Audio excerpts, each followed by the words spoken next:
Hi, I'm James Shillinglaw, and I'm here with Jeff Adam of Down Under Answers. We're on the last day of an amazing fam trip that Jeff organized for, I think we have 10 agents, I believe. That's right. And we've been everywhere in New Zealand, and this is the first time for me. And a lot of the other travel advisors here, they have been here, some haven't, but it's been an amazing trip that's covered all these areas: Auckland, the Hawke's Bay, and we're now here really at the culmination of this tour in Queenstown, New Zealand. We're going to talk to Jeff about this fam trip and what he had hoped to accomplish with it, and what the travel advisors who came down, what they wanted to do, and they've been doing a lot. We just had a jet boat, for instance, which was just amazing to start the end that whole thing. You're going to hear about all this and more on Insider Travel Report.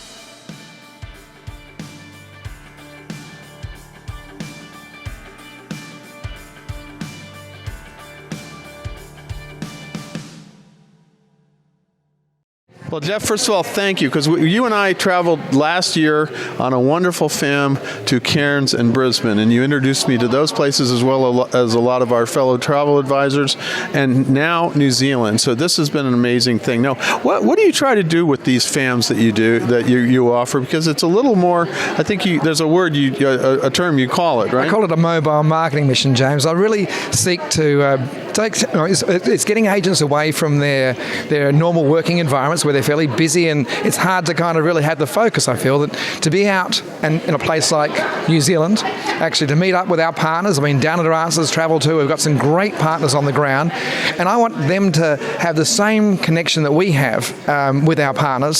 So as a mobile marketing mission, we've got a chance not only to gain a lot of knowledge and understanding of what these destinations have to offer, but the destinations have an opportunity to actually get an insight into what the front line of the North American market is seeking, what they need right now. So it's a two-way street. It's a two-way street, and as you can hear by the din behind us here, the agents are in good form. We've visited 3 iconic regions of New Zealand, and it's been absolutely marvelous. Yeah, so we started off in Auckland, and that was, we all flew over from LA, and we started off, and we tried a couple of different hotels, but and actually the very first thing we did though is Waiheke Island, which was really an amazing place that I didn't know anything about. Now, Waiheke Island itself is sitting right on the doorstep of Auckland. I think the thing about Auckland is people don't realise that it in itself is a destination unto its own. You often people are just dropping to Auckland, they're kind of zipping off. But when really, while you're in Auckland, to get across to Waiheke Island, not only does it have some fabulous New Zealand wine, it also has an opportunity to go on a little adventure. You can go hiking. We went actually out with Terran Tide. Gabrielle took us for a little hike through there. We did a nice walk. We did some zip lining as well. We did some zip lining. That was cool. And we did a little drinking of wine. That's first way at a wonderful winery. I think it was the Batch Winery. That's right. Yeah, the Batch and its location is perfect. You're sitting up at the Batch, you're quaffing some great wine and enjoying some great fare. Everything, of course, is locally produced, and you've got beautiful views back to Auckland, which is divine. Absolutely divine. Well, I'm doing a little cheat sheet here because Jeff put this together. It's basically a book that has almost everything here. I had you hopping, James. That's for sure. I had you hopping. It was. You had this hopping, and it's a great resource actually. So we did that, and then the next day, we got back. We went to Auckland. We stayed the night, and the next morning you had us going up right away to a wonderful Maori site, which in English is Mount Eden, but in Maori it's called Mongahawa, right, or something. That's right, yeah. And it's and Dane, who took us up there, gave us a great insight into Maori lore and legend, and it was a wonderful way to witness the beginning of the sunrise, and of course from there we went straight into the actual All Black. That would be All Black, meaning the rugby team, because if the two things you have to understand about, I think, New Zealand are Maoris, which are wonderful culture and everything else, and rugby, right? Well, that's true. I consider it one of the religions of New Zealand, and the All Black experience itself really gave us a great insight into the passion. I mean, here, New Zealand's the youngest country in the world. It's the last place settled by human beings. Of course, those human beings were the Maori. The Maori came in like 750 years ago, then closely followed by the Pakeha. The Pakeha is the name the Maoris gave the Scottish and English settlers, and there was initially a bit of argy-bargy, little conflict. They sat down and signed a treaty called the Waitangi Treaty, and it's made great for a more unified society. So you find here that Kiwis just know how to get things done. And let me tell you, they get it done on the rugby field. As an Australian, I've got to tell you that the pound for pound, the strongest rugby nation in the world, without doubt, Which James. is and the smallest, a very small nation to be the strongest rugby nation. It's pretty amazing. And so you can see this experience, and it's really amazing. And then we had a little lunch, and that was great. And then we went to what they call the WIDA workshop, which is, as we all know, Peter Jackson, who was the director of The Hobbit and all Lord of the Rings thing, had set up, I guess they worked with him about all the special effects. And this WIDA workshop sort of tells you how they do all that. Right? That's right. They give a great insight into all the clever stuff that happens in movie making. These guys are a part of that. So it was fun, informative, and a lot of fun as well. Yeah, absolutely. And then we stayed went to another hotel, M Social, and then the next day we left because Jeff doesn't let you sit still too long. We got to see a lot of New Zealand. There's not and in a very little amount of time, but it is really well organized. And so as I turned my page to my schedule here, we went to Hawke's Bay, New Zealand's food and wine country. Actually, let me backtrack though, because we did do a foodie tour in Auckland before, because we couldn't get away with food. Highly recommend advisors when you're sending your clients to Auckland that you actually do a little food wine tour or food tour through Auckland itself, because it gives you a chance to get your bearings and find out where all the restaurants are, and at the same time, especially arriving early, you're often arriving like 6 in the morning.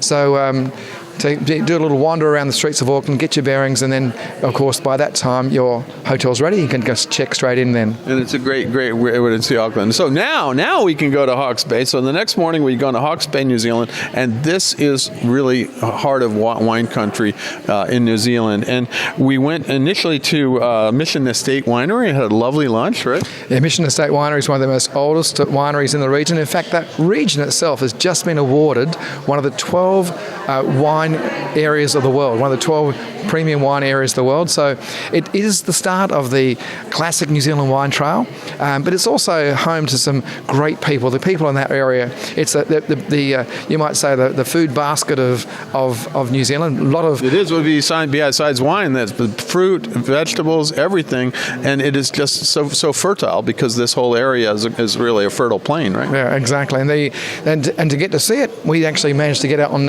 electric bikes and did a little cycling, quite the adventure. James? I had a little adventure. I took a little header one side, but it was okay. So that was one of the things we did. And there was a bike tour that we did. But before that, we actually went to an aquarium, actually, which was kind of fun. Yep, we got a chance to see little penguins. Little penguins up close, which is kind of nice. You don't get to see these guys unless you're willing to sit up waiting for them to come rushing out of the water at the very end of the day. But we had a chance to see them in the aquarium and also some turbot. The whole nature of that city, though, is one of it's where paying it forward started. Auckland, the Napier itself was actually completely wiped out in the 30s because of an earthquake, and it was rebuilt in this Art Deco thing. And there was a gentleman there who ran the cigarette factory, and he actually has quite wealthy, and he quietly went about lending money to people and telling them, don't tell anybody.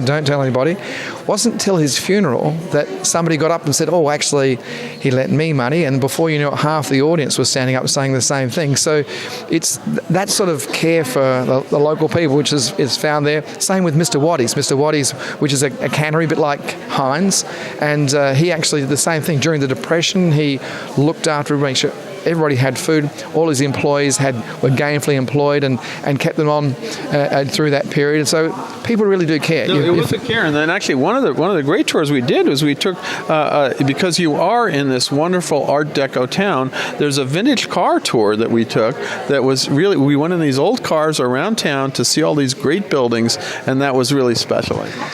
No, the Art Deco Society there does a great job of doing just that. In fact, you can have like a 1920s sort of vehicle pick you up at the airport and transport you into town. They take you and show you the whole array of buildings. It's the most complete Art Deco city in the world. Now, it is pretty amazing, and it is the largest Art Deco city. Believe it or not, they say there are more buildings that are in Miami's South Beach, which is kind of interesting. And so then the next day, we stayed in town, and actually, you were talking about the place that we stayed that night had a little hand in the gentleman you were talking about, because that estate that we were on at Neva was just amazing. Magna Papa. Magna Papa, which was just an amazing place to stay. But before that, let me just backtrack again, because we did do that cycling tour, and it is pretty flat all the way around. It's wonderful. We got to see everything, and then guess what? We ended up in a winery, the Church Road Winery, which was the first of, I think, 3 or 4. We did up that day in terms of wineries, right? Yeah, without going through all the wineries, but Church Road was a wonderful welcome and a great start, a chance to get a feel for exactly what it's all about. And they put on a fabulous fair. The wine tasting was amazing, and I think it's a testament to the region being one of the premium wine regions. Here, that tends to be more about the Chardonnay. They're kind of very proud of their Chards, and also their Cab Sauves and Shiraz.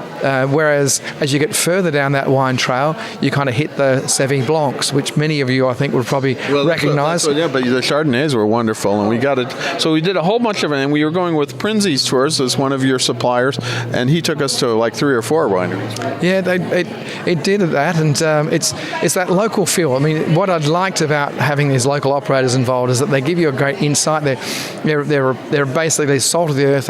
In fact, the area had just been hit with a little bit of weather, and while as I mentioned, there's very much a paying it forward sort of feel about it. The whole town had kind of come together, and the wine region itself quite excited about their new accolade of being one of the top 12 wine regions of the world. And that was something that we found out about here, and it was rather appropriate, as you mentioned.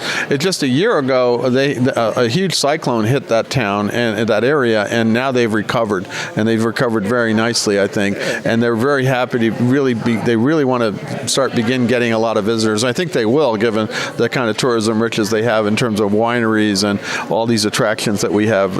It was just amazing. Well, we've got plans, let me tell you. There's without doubt that region is one for the North American market. It's just the people, the food, the wine, the fair, and the whole opportunity to kind of really start in an area which is well away from the hustle of some of the bigger cities, and at the same time have a more immersive experience, getting to know the local people, the wineries, and it's just delightful. And then we capped it all off, as I said. We stayed at Magna Papa in this sort of historic estate, huge rooms, not too many rooms, and they hosted us in a lovely dinner. They were just so hospitable. It was so warm, and kind of, here we are getting into the winter season here, so we had fires in the fireplaces, things like that. It was a lot more. They had us a little dressed up as well. We had suspended. We had a little Art Deco sort of attire on. The fascinators for the girls, and the guys had braces and bow tie, and it was good fun. It was a little bit of fun, big roaring fire, a bit of a nice final night to finish off before we headed down. Wonderful. So then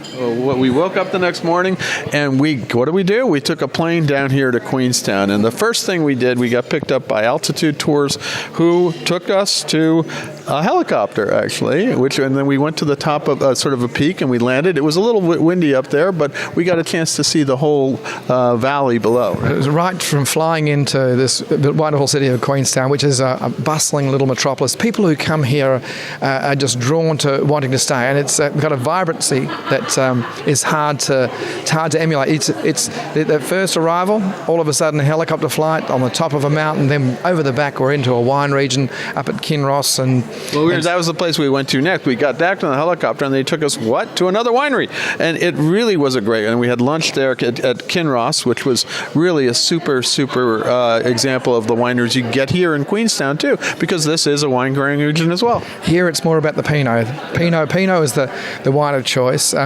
Incidentally, that region from Queenstown is like a 25-minute drive. So the helicopter, while it's quite a lovely way to transport, it was a fabulous way for our guys. What I liked about it was the fact that the little wine region, roaring open fires. Here we are, it's kind of heading into winter right now. People say, well, when's the best time to go to New Zealand? Winter's a great time. Winemakers have got time to be with us. We sat and chatted. We had great conversation, great laughter, and we had a chance to savour great wine. The fair was fabulous. fabulous, and the chance to explore and altitude tours did a great job. And then we did another. We went up and we went to see another Mount Rosa winery, and then it was time to go to our hotel, the Reese Hotel, which is right on the banks of, and what's the lake? I always forget. Lake Wakatipu. Lake Wakatipu, which is the lake that Queenstown's right on, and this is a marvelous, very modern. Well, it's been around since about 2008, and we actually, you might have seen, we've already done a video with the general manager. It's a really marvelous hotel. They hosted us for a wonderful dinner, and it's beautiful views of the lake from any room, really. Oh, it's a sensation. What's good about the location is that you are your last pickup on any tours going out to Fiordland National Park, and therefore you're the first drop-off coming back in. You can actually get from the airport a jet boat, and K-Jet is the company we work with, but you can actually arrive at the airport, so you can actually have your clients, surprise your partner perhaps, and you'll just drop down to the little river. Which is not too far from us here in the airport, and you get on the jet boat, and they take you over, and immediately a few spins just to make it a little exciting for you since you just arrived. Right? Absolutely, and so it's a fabulous little transfer into the hotel. So it's a great start to your journey. That's for sure. So then we went down to Milford Sound, and we took a bus. Originally, I think we were going to try to do an air transfer back, but we took the bus down there, and it was not a great day. But you know what? When we finally got down there, the boat cruise that we took was absolutely outstanding. And really, Queensland's not about weather. It's all about having a great time, and in fact, the weather that day provided opportunity for us to see the Fiordland National Park in a state that is like no other. It's quite spectacular, in fact. The rain itself was cascading in rivers that were pouring down the sides of these sheer faces. We got more waterfalls than we would have seen, right? Yeah, I mean, Mitre Peak is about a mile high above Fiordland, before Milford Sound, rather, and it was just phenomenal, absolutely phenomenal. And we had dolphins who were chasing us, and you actually braved the elements, because at one point they bring you right up next to a waterfall, and they give you a little Niagara Falls treatment. And you were the brave one who went out and did it, right? It was. It had to be done. And you were elected the one who did it, but you were very brave. You did it, and I think it was a lot of fun. Oh, we stopped and actually picked up a little water bottle. You can actually, the water is so crystal clear and so tasty. And I say tasty, it's like you won't believe. I mean, we filled up our water bottles when we were out there. We actually met up with some kea, some mountain parrot, which are kind of quite an interesting species. This kea, they say they've got the smarts of a 4-year-old. They've kind of evidently measured their ability, and they've got so clever that they'll actually move road cones and put them in the front of the passage for the vehicles, so the vehicles have to stop. So the vehicles stop, people get out, there's the possibility they might get fed. Not the right thing to do, but that's how clever these birds are. They kind of direct traffic, so to speak. It was great. They're very smart, and we saw them. We did see them on tops of cars, which was kind of interesting. They've got a fetish for rubber. They like to pull the rubber off your windscreen wipers, off your door jams. They'll jack up your car and knock off your tyres. I lied about that. It's not true, but they are pretty cheeky, let me tell you.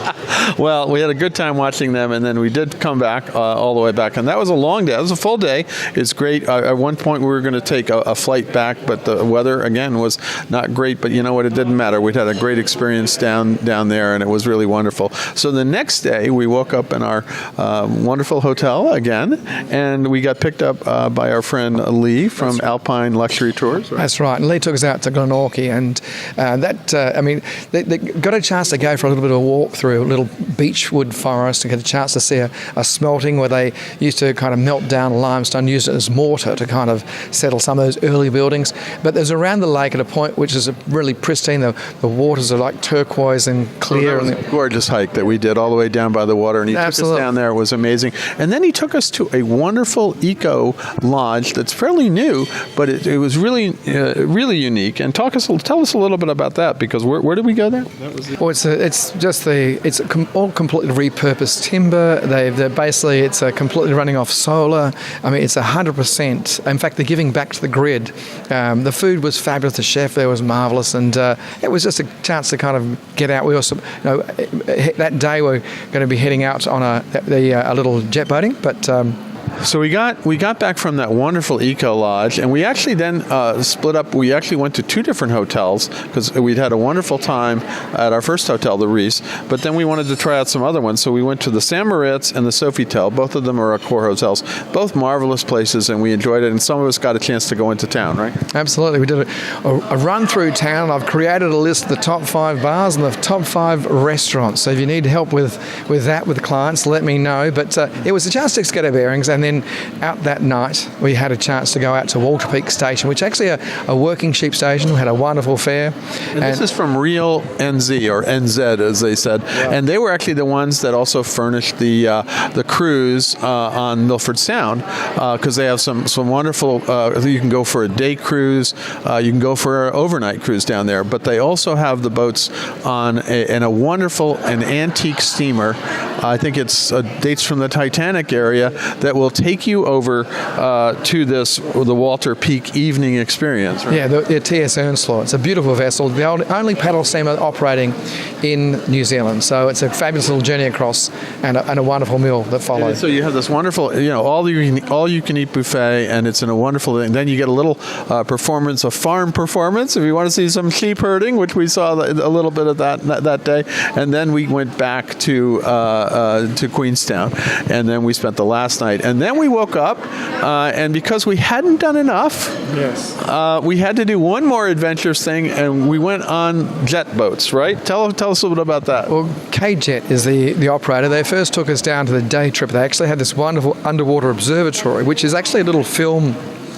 They take you back to early New Zealand. They give you an insight into what this whole region was like many years ago. So that was fabulous. And then we got a chance to go jet boating, which you and I were sitting next to each other, and I think I slammed into him once or twice over the time, and because he's doing 180 or 360s actually, and it's really incredible. And you are literally going over you're going over water that may be a few inches deep, and it doesn't seem to faze our driver, right? It fazed us a little bit. Now, K-Jet does a marvelous job. Apart from offering that transfer that I was mentioning earlier, they also do fabulous jet boating from basically within Auckland, within the city of Queenstown. They're right on the doorstep, and so it's they do a great job of giving people an insightful jet boat experience. Yeah, and they do it all, and as you mentioned, they do the transfers to a lot of the hotels as well. So, and then we came over here, and we had and we're here at the Glacier Southern Lakes helicopter tours. We're not going to do the tour this time around, but we wanted to check out the equipment, and we just did. They got some marvelous helicopters here, and they're giving us behind you, if you saw it, a little buffet,